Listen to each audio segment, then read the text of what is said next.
My husband had entirely abandoned his duties, leaving me with the overwhelming responsibility of caring for his ailing father and managing all our household chores. Each day, he would stay out until the early hours, rarely providing sufficient funds for our living expenses. Despite my deep love for my nursing career, I had resigned to dedicate myself entirely to his father's care. Yet, here he was again, asking me for more money. "We can't make ends meet with such a meager amount this month," I told him.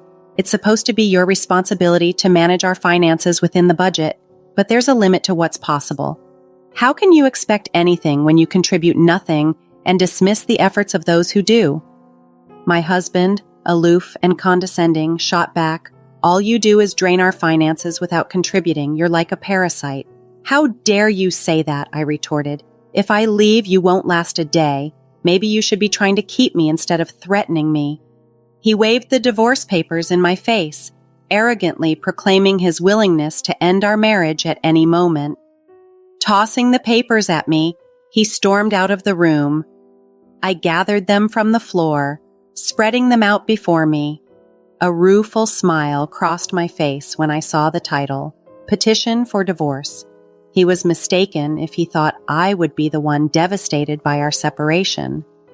Unbeknownst to him, I wasn't at all taken aback. I was prepared, having already envisaged a life beyond his shadow.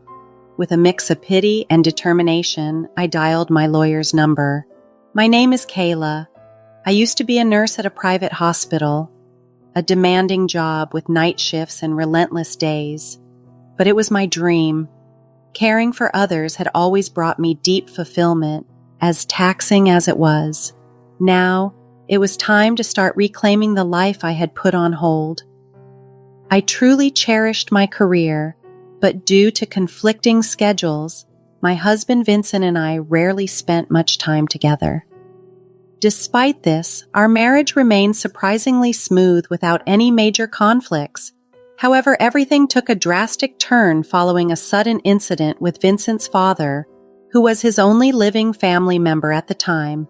He became severely incapacitated, unable to live on his own, and in desperate need of nursing care. Vincent, deeply concerned for his father, asked if I could step in to help. He proposed that I leave my job to care full-time for his father, promising to compensate by working harder and taking on more at home. Although reluctant, I understood the situation. I had always gotten along well with my father-in-law. He was a kind man who often put others before himself. Considering the discomfort he might feel with a stranger caring for him, I agreed to Vincent's plan, despite suggesting we explore professional nursing care options. Initially, everything seemed to go according to plan. We moved in with Vincent's father, and Vincent appeared to keep his promise of helping around the house. Although we had to tighten our belts financially, it was manageable. However, as months passed, the situation began to deteriorate. Vincent's initial bursts of helpfulness faded, and he gradually started neglecting his promises. Not only did he reduce the financial support he provided, but he also became increasingly absent, leaving me to manage the household and care duties alone. As our financial strain grew, my having quit my job halved our income. I found myself juggling the care of my father-in-law with searching for affordable groceries, often driving long distances to save money. Meals became simpler, especially when Vincent was not around. Our living arrangement, once believed manageable, now felt increasingly unsustainable as Vincent detached himself, spending his earnings freely and leaving the weight of our challenges solely on my shoulders. Life became incredibly tough when I had to stretch every dollar to its limit. New clothes and trips to the hairdresser became luxuries I could no longer afford. When the financial strain became unbearable, I approached Vincent for help, but any mention of money seemed to irritate him. "Hey, honey, about this month's living expenses." "I already gave you the money," Vincent interrupted sharply. "Yes, but it's less than last month. I can't make ends meet with this." "Are you kidding me? Managing the budget is your job," he snapped back. "But the budget is too tight since I quit my job. It's been a constant struggle. Please, we need more for the household, I pleaded. What the hell? It's my hard-earned money. How I spend it is up to me, he retorted, dismissing my concerns. I'm not stopping you from spending, but I expect you to make do with what you get. Just because you were a nurse, you think you're so important. You used to make good money, but now you don't contribute financially. You're just a parasite living off my earnings. All you need to do is keep quiet and do as I say. His words were harsh, and his attitude only worsened when I pressed the issue. No matter how much I pleaded, Vincent refused to adjust the budget to make our lives a bit easier. Left with no other option, I started dipping into my savings from my days as a nurse. Each month was a battle, juggling our dire financial situation and enduring Vincent's verbal abuse. Yet, in all this hardship, my father-in-law was a beacon of kindness. Despite his challenges, he always expressed gratitude for even the smallest gestures of care. Aware of our struggles, he even offered his pension to help make ends meet.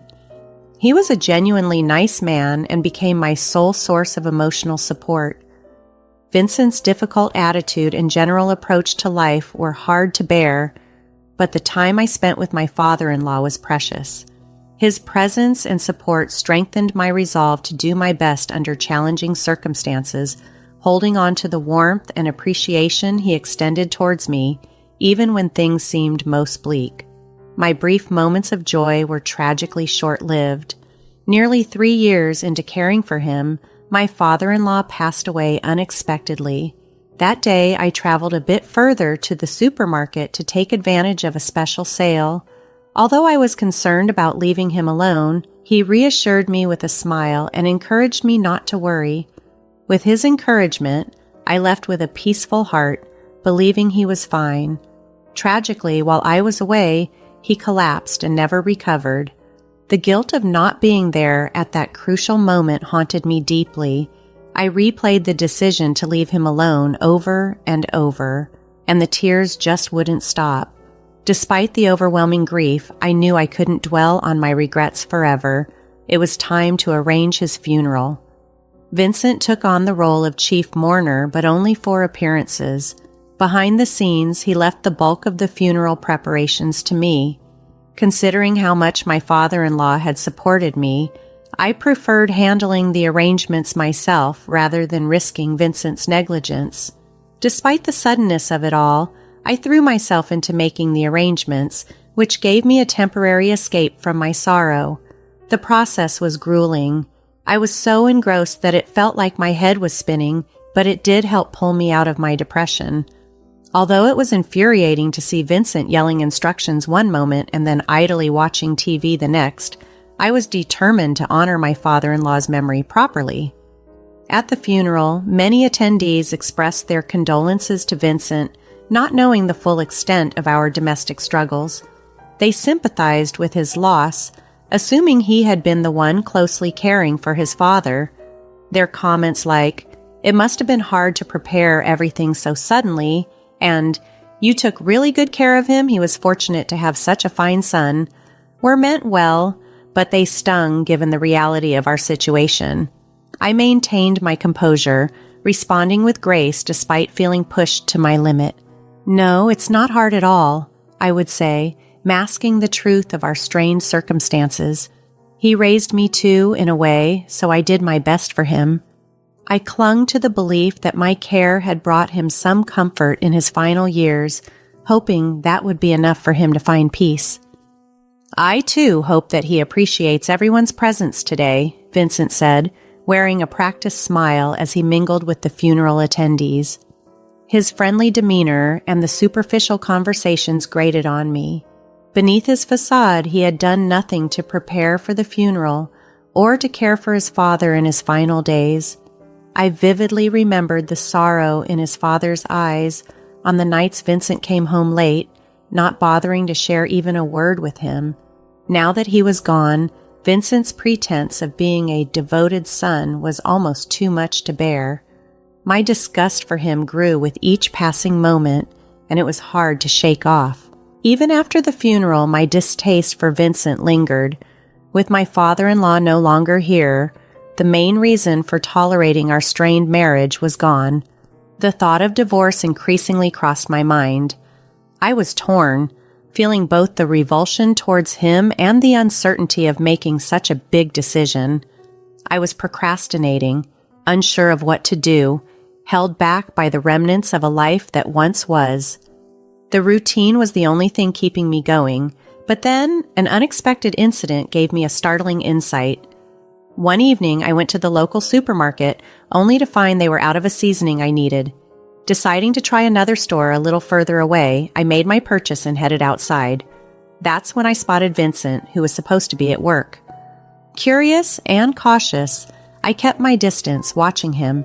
He looked around nervously before entering a building. Above the door hung a large sign for a consumer finance company, a name I recognized but never expected to be part of our lives.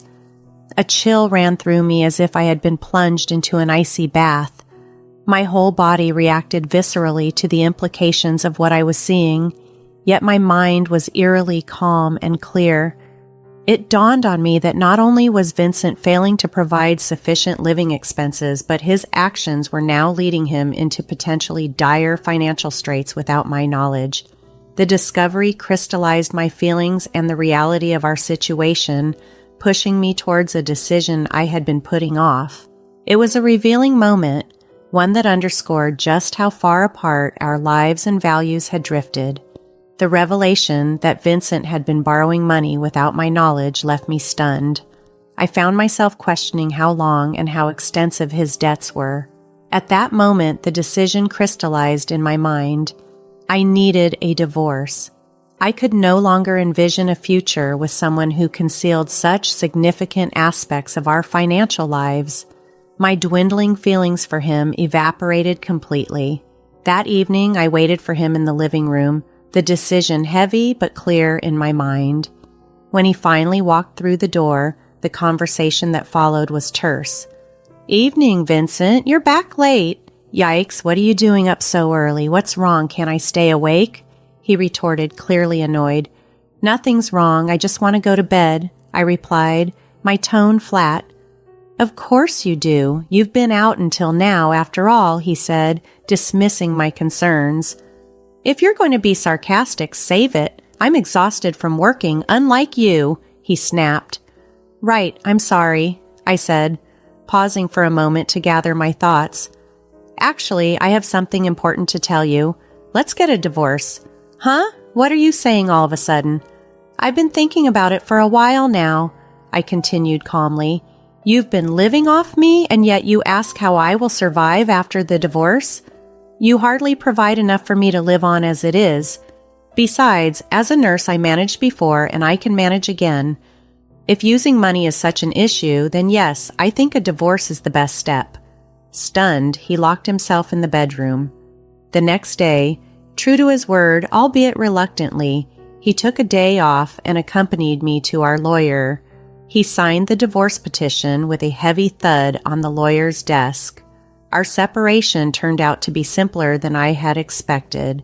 Throughout, Vincent kept mumbling about regret, but I chose to ignore him. I decided to return to my parents' home temporarily. Upon explaining the situation, they offered their full support. Encouraged by their backing, I began packing up my belongings, ready to start anew, free from the weight of a marriage that had become untenable. While sorting through my things, I decided to clean my father-in-law's room one last time. In a chest of drawers, I stumbled upon his will. Curious but composed, I informed Vincent, who, to my surprise, showed an unexpected burst of excitement. He tore open the envelope and devoured the contents with eyes wide. However, his enthusiasm quickly turned to dismay as he read it aloud, mumbling that there must be some mistake. From the document he hastily dropped beside him, I gathered that the will left several stocks which his father owned to me.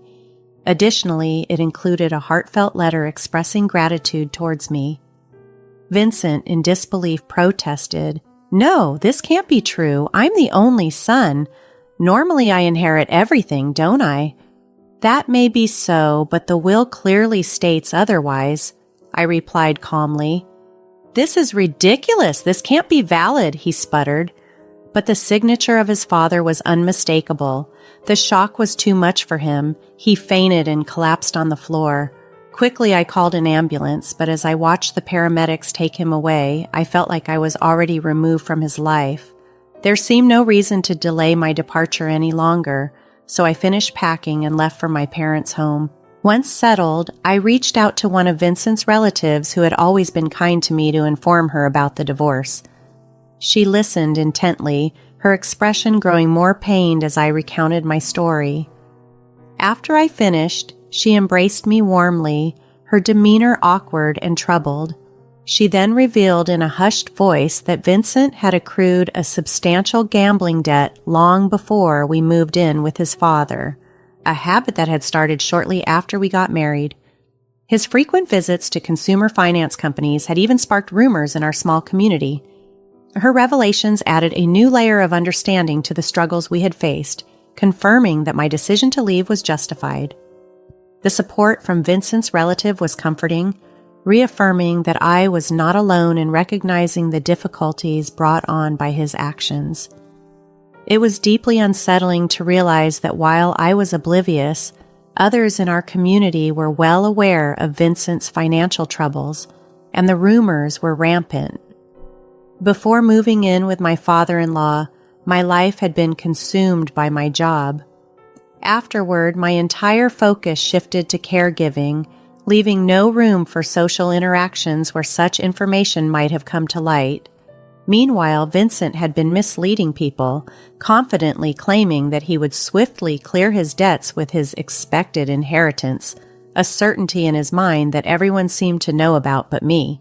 The rumors inevitably reached his father, prompting him to draft a will that decidedly left Vincent out, likely as a measure to correct his son's misguided expectations and irresponsible behaviors. Vincent, who had carelessly accumulated debts across various quarters, was banking entirely on an inheritance that he never received. When he realized he was getting nothing, the shock was too much for him and he fainted. After a brief hospital stay, Vincent was discharged and faced the grim reality of having to manage his debts on his own, now scraping by day to day. I, on the other hand, returned to my parents' home, took some time to gather my thoughts and heal, and eventually went back to my nursing career. Being back at work, immersed in a profession I love, has been rejuvenating. For now, I have no interest in thinking about marriage again. My priority is my career, dedicating myself to a job that brings fulfillment and stability. The return to nursing not only marks a return to normalcy, but also a step towards rebuilding my independence and focusing on my well-being